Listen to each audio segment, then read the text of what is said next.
We don't know what the time is.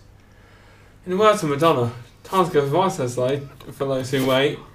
Jack, could you actually tell me what the time is? No, I can't. But maybe Tom can tell us. I can certainly tell you, Dale, because ladies and gentlemen, it's podcast time. Hello and welcome to another fine edition of Blah De Blah with me, Tom Feeney. Me, Dale Harris. And me, Jack Elliott. Welcome to Blah D. Blah. Well, it's been a long day. It's time to put them feet up. Put that kettle on, have a cup of tea or coffee, Whatever maybe you a couple fancy. of biscuits. Well, it's now time for News of the Week, and we're going to start with Thomas Feeney. Don't know why you say my name like that. It's Thomas Feeney, by the way. But anyway, this is the news that Simon Cowell has moved Britain's Got Talent from the 7 o'clock slot to the 8:30 slot, so it doesn't clash with The Voice, who have surprisingly done well. And if you don't know what The Voice is, it's a TV show. It's got 4 judges: Jessie J, will.i.am, Tom Jones, and the Great Tom Jones. the great Tom Jones, and the one out of that band, The Script. I don't know his name. I don't think anyone does really. He's known as the one. But anyway. But it's actually originally from Holland, the programme. Yes, it was bought, the licence, like many programmes in England, it was bought from Holland. Big Brother was as well. Eddie Mull, do it again. But, a question I've got for both of you is, BBC on Saturday, I feel like I'm going to cough. I'm not going to though. BBC on Saturday were accused of overrunning their show, Right. and The Mirror ran a headline, 3-minute warning. Right. Okay, right. Well, Do you believe... No, let me finish the question. Oh. Do you believe that they intentionally went over by 3 minutes? Because for the first 5 minutes, Britain's Got Talent's viewing rate, I think, was about 2 million. It then picked up to about 8 million, so a clear... Well, maybe, but I think Britain's Got Talent are getting everything they deserve, to be honest. Because they were going to start at a different time and that, or a different date to The Voice. But they moved theirs forward to compete. So it's their fault they're getting absolutely trounced in the ratings. And, I'm not really a big fan of singing talent shows. I personally think there's too many. How many singers do you need in the world?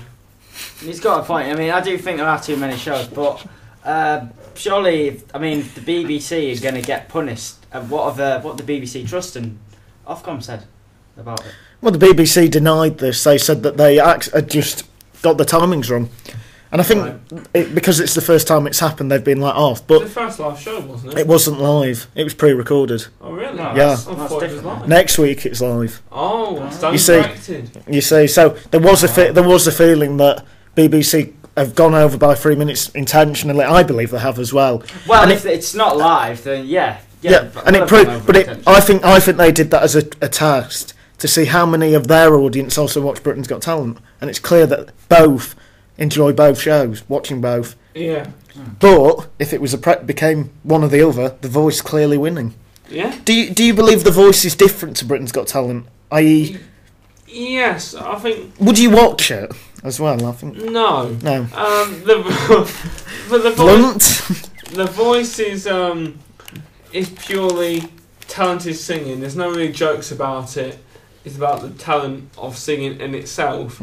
Whereas Britain's Got Talent is more variety, although it is singing, but it's more like you get more of a sub. A dancing dog. Yeah. The guy who tried to break the record for eating most Ferrero Rochers in a minute. And he Five got miserable. beaten by Ant. Yep. Well, Ant is a Geordie. So. Yeah. That's got to do with eating Ferrero Rochers. But I don't know what he's implying there, Jack. You might have to apologise to the people of Newcastle. Well, my dad is one of them, so... right, Wow. shall we move on to my story? Well, yes, I think we will. Dale Harris, News of the Week. What's your angle? Well, it's Hitler's autobiography is to make a comeback in German schools, which it's unbelievable. The state of Bavaria. Thank you. I'm going to struggle with that. Yeah. Can you believe? Well, I don't know what his work. Sorry, Thomas just dropped his headphones. But I don't know what his work is doing back in schools, or it should be nowhere near schools. Yeah. Yeah. I don't understand why it's back in. I mean, is it being... It seems like maybe this is an attempt... I mean, the far right, I imagine, in Germany will be, be delighted by this move. Maybe see it as an opportunity to... Well, yes. Yeah, well, I'll just interrupt there and say I've read it. I've read Mein Kampf. Well, the whole thing? Yeah. We were at our sixth form, we were told to read the book. Oh, right. And we all got really good grades. But why? Why do you have to read a book of a man... Well, such an evil man. I know. No, it was I wasn't enjoying reading it, but I would recommend it for anyone who does A-level history because we actually got very good marks. Right. We all got like A's and A stars because the questions were all more or less to do with his book. Well, fair enough. But I don't think it should. I don't think it should be just a German.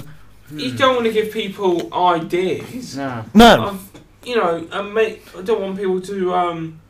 It's like the book, the person who shot John Lennon, and the person who tried to assassinate Ronald Reagan read that book, The Catcher in the Rye, I think it was, and they got basically ideas and that from that book.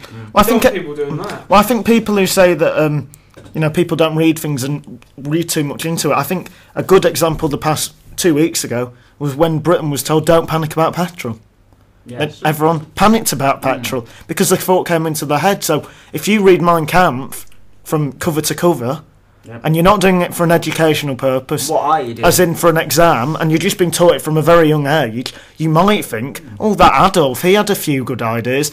You might. It's a frightening thing to be thinking about, really, that Germany might be creating a new generation of Hitler fanatics, mate.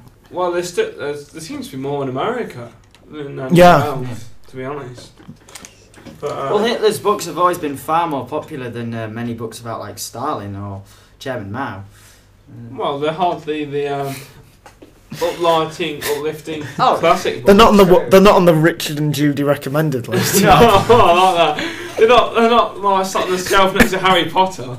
Although alphabetically, H and H. You never know.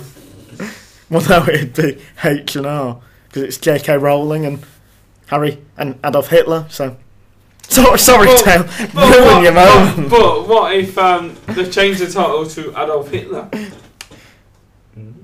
I don't think they will. Well, you never know. No, I doubt it. Have you got some sort of deal with the publisher? Well, are you breaking some news here? Well, stay tuned, listeners. Maybe next week we might have some news. So probably not, but anyway, Jack Elliott, uplifting news or no? Well, blunt but fair. And let me just say the word. You'll be sick of hearing it. Double dip. It's 2 words. We are back in a recession. So happy days. Yeah, double dip recession. That pasty tax and them caravan taxes not good enough. Nope. Yep. First time we're in a double dip recession since the 1970s.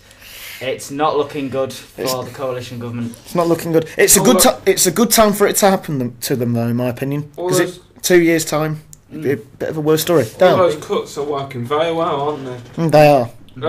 EMA. That's the one.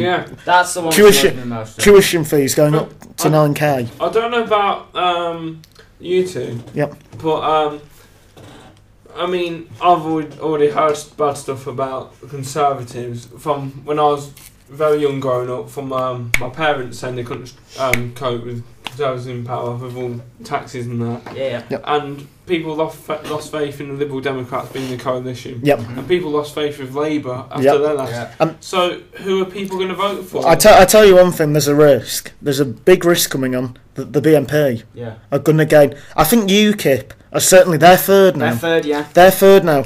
But you've got parties now who are really coming out of the woodwork. Respect. George Galloway. I know a lot of people saying he's got in because of his media career rather than his political values. But at the end of the day, Respect is trying to get 12 councillors in on next Thursday. Mm-hmm. If they could succeed with a few. The BNP have already had a bit of success. They've got a European Member of Parliament from Yorkshire. Yeah. And UKIP, they seem to be having a bit of success. But, it could also be a good thing. Because the Green Party, a party which I don't think it ever gets the credit it deserves. No. They might just have a little foot in the door, but fundamentalists and Yeah. stuff like that, it might Yeah. I mean, go the other I way. feel Green sorry- Party did. Sorry. Well, I feel sorry for him because it's not easy being green. Well, the leader's a female, so. Yeah, that's true. That's not got to do with anything. But, Well, you just said I feel sorry for him. them, I said, Oh, as a party. I thought you said him. Anyway, little misunderstanding there. But anyway,